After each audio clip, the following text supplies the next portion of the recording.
जय माता दी। हम आ गए हैं कटरा।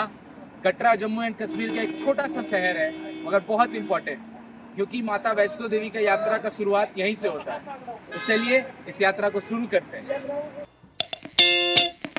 ये रोड कटरा का बहुत इम्पोर्टेंट रोड है। ये है कश्मीर रोड, और इस रोड के ऊपर जितना भी होटल्स है, अगर आप वो लेते हैं तो आपको कहीं भी आने जाने में काफ़ी सुविधा होगा। तो प्रेफर ये करिए कि इसी रोड पे आप होटल लें। होटल्स आपको बजट से लेके लग्जीरियस भी मिल जाएगा, तो वैरायटी का कोई कमी नहीं है। यात्रा शुरू करने से पहले यात्रा रजिस्ट्रेशन कराना पड़ता है। पीछे जो काउंटर है वही है यात्रा रजिस्ट्रेशन काउंटर। बस इसके लिए आपको सिर्फ आधार कार्ड चाहिए और आराम से आपको रजिस्ट्रेशन स्लिप मिल जाएगा। ये रहा रजिस्ट्रेशन कार्ड, ये मिल गया है। अब हम लोग जाएंगे यात्रा का शुरुआत करने। इसके लिए पहले हम लोग जाएंगे बाणगंगा, और उसके लिए ऑटो बड़े आराम से मिल जाता है, एकदम सामने ही है।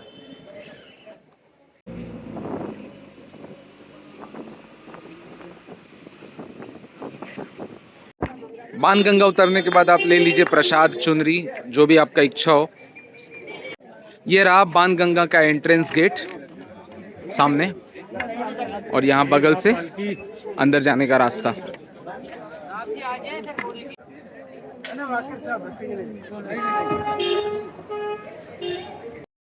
गेट से एंटर करने के बाद कुछ ऐसा व्यू है, ऊपर में शेड। अभी यात्रा आगे थोड़ा और आगे से शुरू होगा, अभी बस ये थोड़ा आगे जाने का रास्ता है।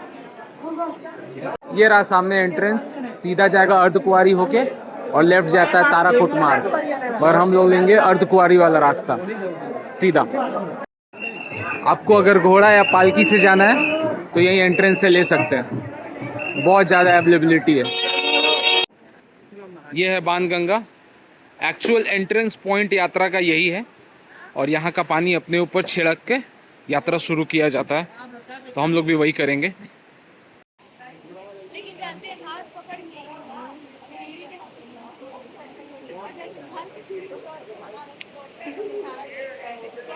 चढ़ाई शुरू करने से पहले एक बार जयकारा लगाएंगे।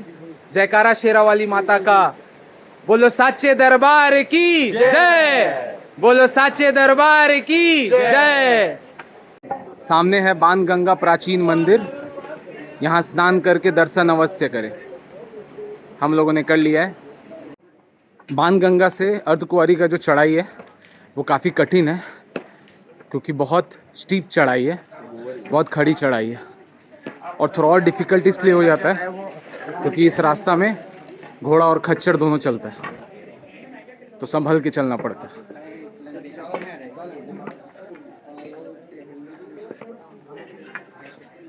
14 किलोमीटर का पैदल यात्रा में रास्ता में आपको खाने पीने का दुकान का कमी नहीं है, तो आप यात्रा बड़े आराम से कर सकते हैं। बहुत सारा दुकान है, हर 10 कदम पे आपको एक दुकान मिल जाएगा। दिसंबर में जितना भीड़ नॉर्मली रहता है उतना है नहीं, काफ़ी खाली है रास्ता। दिसंबर में काफ़ी भीड़ रहता है। बाणगंगा से थोड़ा आगे आएंगे तो ये नहाने का घाट है, और बच्चों का फ्री मुंडन भी यहाँ करा सकते हैं। लोग यहाँ स्विमिंग पूल जैसा फील ले रहे हैं, काफ़ी एंजॉय कर रहे हैं। बाणगंगा से ऊपर चढ़ते समय सबसे प्रथम दर्शन चरण पादुका मंदिर।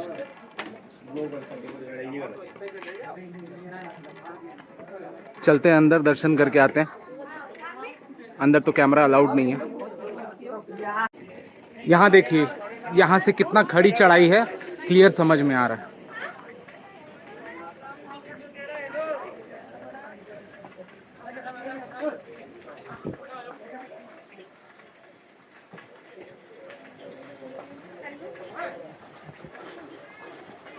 नॉर्मल चढ़ाई के अलावा सीढ़ी का भी ऑप्शन है, मगर वो हम लोग नहीं लेते हैं क्योंकि वो बहुत टफ होता है, घुटना पकड़ लेता है। हम लोग ये रास्ता ही प्रेफर करते हैं, ये ज़्यादा इजी लगता है।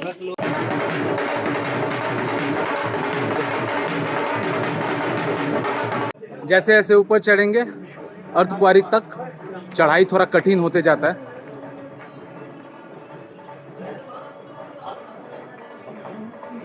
हम लोग तो पैदल जा रहे हैं, मगर इनका श्रद्धा देखिए, लेट लेट के जा रहे हैं। जय माता दी। थोड़ा ऊपर से नज़ारा कुछ ऐसा है, मगर सामने से धूप आ रहा है तो क्लियर कुछ दिख नहीं पा रहा है, मगर बहुत अच्छा नज़ारा है ऊपर से। वैष्णो देवी आइए तो यहाँ का नेचुरल पानी जरूर पीजिए, मिनरल वाटर से बहुत बेटर है, पी के मजा ही आ जाता है। जय माता दी। जय माता दी। जय माता दी।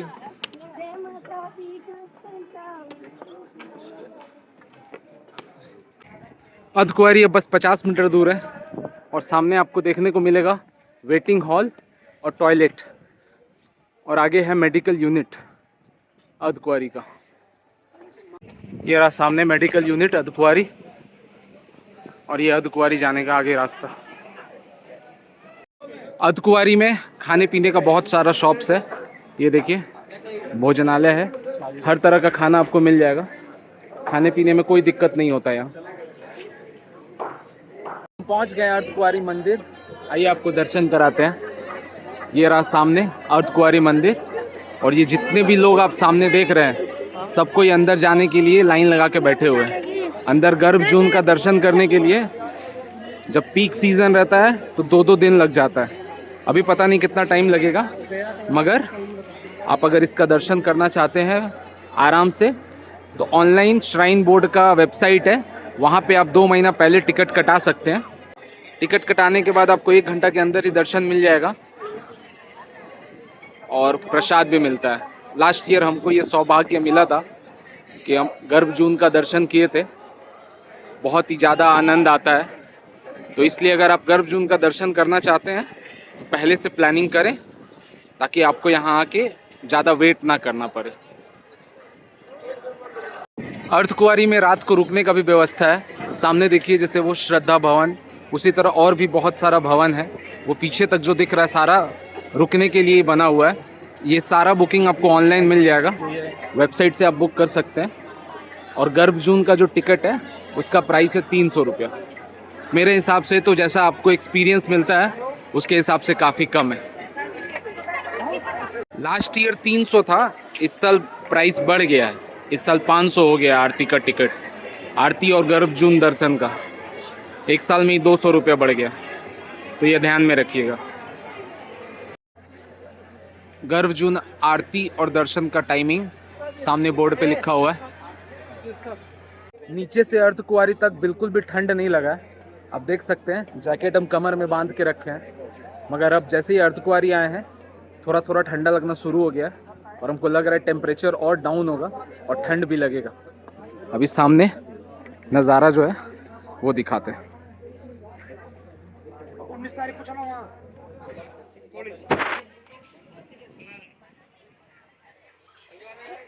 काफ़ी ऊपर आ चुके हैं हम लोग, बहुत खूबसूरत नज़ारा है यहाँ से।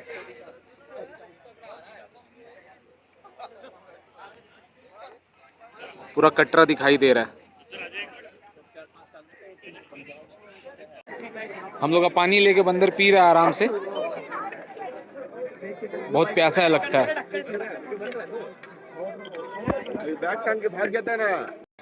अर्धकुंवारी से भवन की तरफ 2 रास्ता जाता है, एक है हिमकोटी मार्ग और एक है सांझी छत।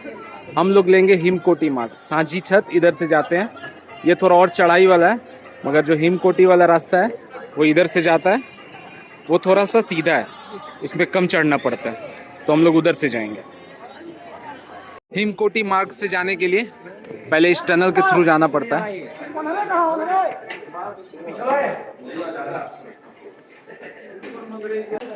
टनल से निकलते ही ऐसा रास्ता मिलेगा, एकदम टाइल्स वाला और काफ़ी प्लेन, बहुत कम चढ़ाई, मतलब नाम मात्र का चढ़ाई है, चढ़ाई है ही नहीं, एकदम भी नहीं है। अभी तो एकदम प्लेन है, आगे जाके थोड़ा बहुत चढ़ाई आएगा, मगर अभी तो फ़िलहाल बहुत प्लेन रास्ता मिलता है। और ऊपर शेड भी है, तो कोई भी मौसम इफेक्ट नहीं कर सकता उतना। टाइल्स वाले रास्ते के बाद रास्ता कुछ ऐसा है, बहुत ज़्यादा चढ़ाई नहीं है, काफ़ी आराम से चढ़ रहे हैं। ऐसा ही है भवन तक का रास्ता, ऊपर में शेड और नीचे में ऐसा टाइल्स। रास्ते में श्राइन बोर्ड का भोजनालय है, और रेट जो है सामने दिख रहा है, बहुत ही रीजनेबल। भवन अब 2 किलोमीटर दूर है, तो थोड़ा चढ़ाई आना शुरू हुआ है। हम अब भवन से 1 किलोमीटर दूर है और माता का भवन दिखना शुरू हो गया है। बस अब 15-20 मिनट लगेगा और पहुंच जाएंगे। भवन अब 500 मीटर भी दूर नहीं है, 5-7 मिनट में पहुंच जाएंगे अब तो। ये फाइनल चेक पोस्ट है, इसके बाद माता का भवन आ जाता है। भवन के पास भी रुकने का व्यवस्था है, पार्वती भवन, और यहाँ लॉकर फैसिलिटी भी अवेलेबल है।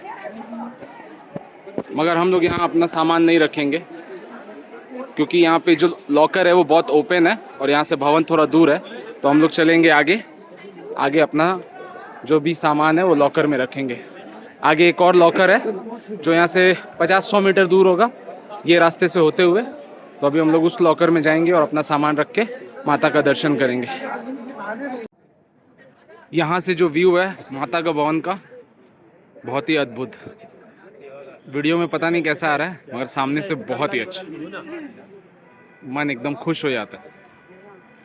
भवन से भैरव बाबा जाने के लिए रोपवे है मगर वो बंद हो चुका है, तो हम लोग तो वैसे भी पैदल ही जाने वाले थे, मगर आप लोग अगर जल्दी आएंगे तो रोपवे का फैसिलिटी मिल सकता है।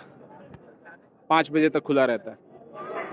नीचे से जब यात्रा शुरू किए थे तो टेम्परेचर था 12 डिग्री। अभी भवन पहुँचे हैं तो अभी फ़ोन में टेम्परेचर दिखा रहा है 6 डिग्री। अभी 6 डिग्री ऑलरेडी कम हो गया है। हो सके तो भैरव बाबा जाएंगे तो वहाँ 4-5 डिग्री भी हो सकता है।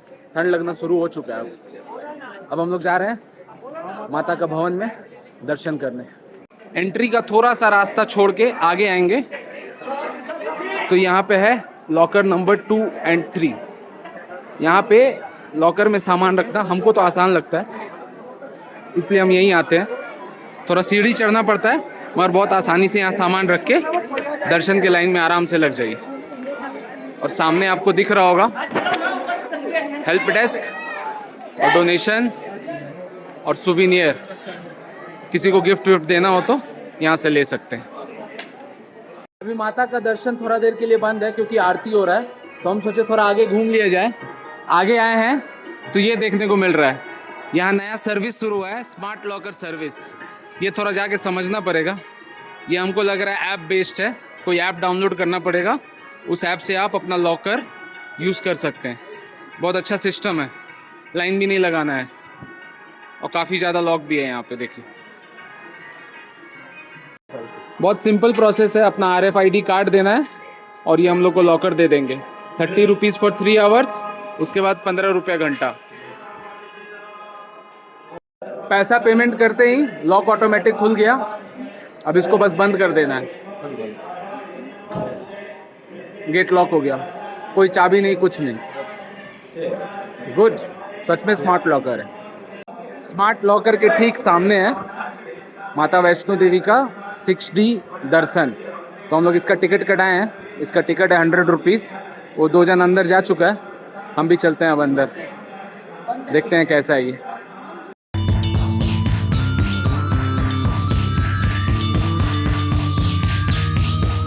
वैष्णो देवी का VR शो था, हमको तो बहुत कमाल का लगा। ऐसा लग रहा था रियल में ही हम हैं उस जगह पे। इन लोगों को कैसा लगा पूछते हैं। तुम लोगों को कैसा लगा? बेस्ट एक्सपीरियंस था, सारा दिन की थकान उतर गया। अभी तक दर्शन हुआ नहीं है लेकिन यहाँ पे दर्शन करके बड़ा मजा आया। आउट नया चीज था, 100 रुपये में जो दिया है हमको लग रहा है कोई पैसा उसके आगे, मतलब अगर 500 भी हो तो चलेगा। 500 भी होगा तो इंसान जो देखा है वो दोबारा करेगा। बहुत अच्छा, हमको भी बहुत अच्छा लगा। जो आए हैं उसको करना चाहिए। अब जा रहे हैं माता का दर्शन करने, फोन बस यहीं तक। अब इसके आगे सिर्फ श्रद्धा ही जा सकती है। तो मिलते हैं माता का दर्शन के बाद। माता का दर्शन हो गया, बहुत अच्छे से हुआ दर्शन। नॉर्मली 2-3 सेकंड का दर्शन होता है मगर आज कम से कम 10-15 सेकंड थे अंदर, बहुत अच्छा लगा। ये जो फीलिंग है ना, ये माता के दरबार में जो आया होगा वही समझ सकता है, जो नहीं आया होगा वो नहीं समझ सकता। अब चलते हैं हम लोग भैरव बाबा का दर्शन करने। टाइम 9:30 बज गया रात का और यही रास्ते से अभी हम लोग भैरव बाबा के लिए चढ़ाई करेंगे क्योंकि वो दर्शन करना बहुत इम्पॉर्टेंट है। क्योंकि माता का दर्शन के बाद भैरव बाबा का दर्शन नहीं करने से यात्रा को सफल नहीं माना जाता है। तो अब हम लोग चलेंगे भैरव बाबा का दर्शन करने। भैरव बाबा का चढ़ाई स्टार्ट कर दी हम लोग, और कितना खड़ी चढ़ाई है देखिए।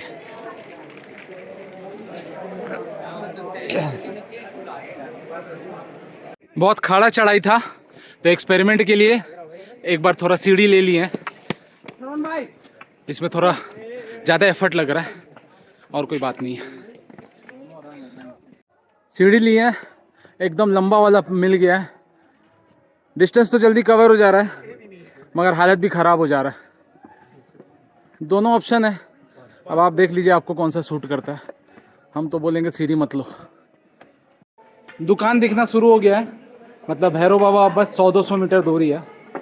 फाइनली ये चढ़ाई भी हो गया, अब जाके करना है दर्शन। ये रहा सामने भैरव बाबा का मंदिर। भैरव बाबा का भी दर्शन हो गया और हम लोग का यात्रा कंप्लीट हो गया।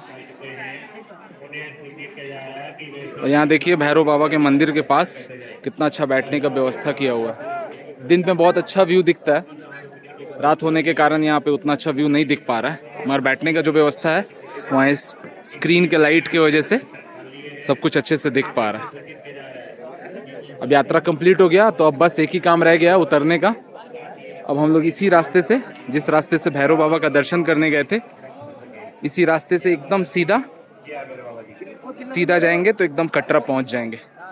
बोर्ड पे देखे 11 किलोमीटर दिखा रहा था, देखते हैं कितना टाइम लगता है। ये रास्ता पकड़ रहे हैं हम लोग कटरा, यहाँ से सिर्फ 11.145 किलोमीटर। उतरने का रास्ता कुछ ऐसा है, काफ़ी इजी हो रहा है उतरना, ज़्यादा एफर्ट नहीं लग रहा है और जल्दी जल्दी डिस्टेंस कवर भी हो रहा है। हम लोग अर्धकुंवारी मंदिर पहुंचने वाले हैं। यहाँ से बस 7 किलोमीटर ट्रैक करना पड़ेगा और हम लोग पहुंच जाएंगे कटरा। अर्धकुंवारी से कटरा के लिए सीढ़ियों से उतर रहे हैं, थोड़ा जल्दी हो जाएगा। अब हम पहुंच गए हैं चरण पादुका मंदिर। अब यहाँ से बाहर का रास्ता ज़्यादा दूर नहीं है। एग्जिट गेट अब बस 100 मीटर दूर है, वहाँ ये कार्ड डिपॉजिट करना पड़ता है, नहीं तो 100 रुपया फाइन होता है। ये कार्ड के डिपॉजिट करते ही यात्रा का समापन हो जाएगा। आई होप ये वीडियो आप लोग को अच्छा लगा होगा। वीडियो को ढेर सारा प्यार दें, बहुत सारा लाइक्स, बहुत सारा शेयर करें और अपना ख्याल रखें। जय माता दी।